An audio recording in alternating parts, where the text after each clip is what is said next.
ग्लिंटॉप इंग्लिशमध्ये पुन्हा एकदा स्वागत. आपण टेन्सची सिरीज बघतोय आणि या टेन्सच्या सिरीजमध्ये आज आपण 9वा टेन्स बघणार आहे. तो म्हणजे सिंपल फ्युचर टेन्स म्हणजेच साधा भविष्यकाळ. सुरुवातीला आपण याचं स्ट्रक्चर बघू.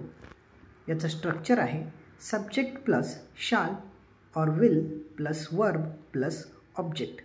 म्हणजे या काळामध्ये कर्त्यानंतर शाल वापरलं जातं किंवा विल वापरलं जातं, त्यानंतर मेन वर्ब वापरलं जातं आणि त्यानंतर ऑब्जेक्ट वापरलं जातं. आता हा काळ ओळखायचा कसा ते आपण पाहू. नियम नंबर 1. साध्या भविष्यकाळामध्ये आय आणि वी कर्त्यानंतर शाल वापरले जाते. फॉर एक्झाम्पल, आय शाल come again, we shall go there. या दोन्ही वाक्यामध्ये आय आणि वी नंतर शाल वापरलेले आहे. नियम नंबर 2. साध्या भविष्यकाळात they, you, he, she, it singular किंवा प्लुरल कर्त्यानंतर विल वापरले जाते. For example, she will get my point, they will help me, it will make his career, you will understand. या चारही वाक्यामध्ये कर्त्यानंतर विल वापरलेले आहे. नियम number 3.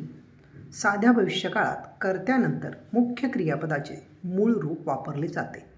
For example, you will miss me, I shall call you, they will find you, he will make it.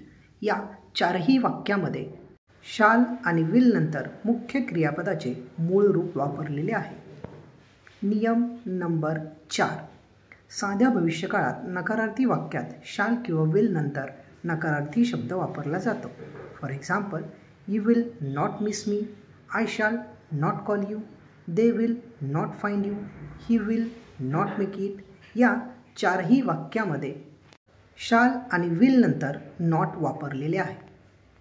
तर हा होता आजचा आपला व्हिडिओ, ज्यामध्ये आपण साधा भविष्यकाळ म्हणजे काय तो ओळखायचा कसा आणि त्याच्याशी रिलेटेड नियम बघितलेले आहेत. व्हिडिओ जर आवडला असेल तर लाईक, शेअर आणि सबस्क्राईब जरूर करा.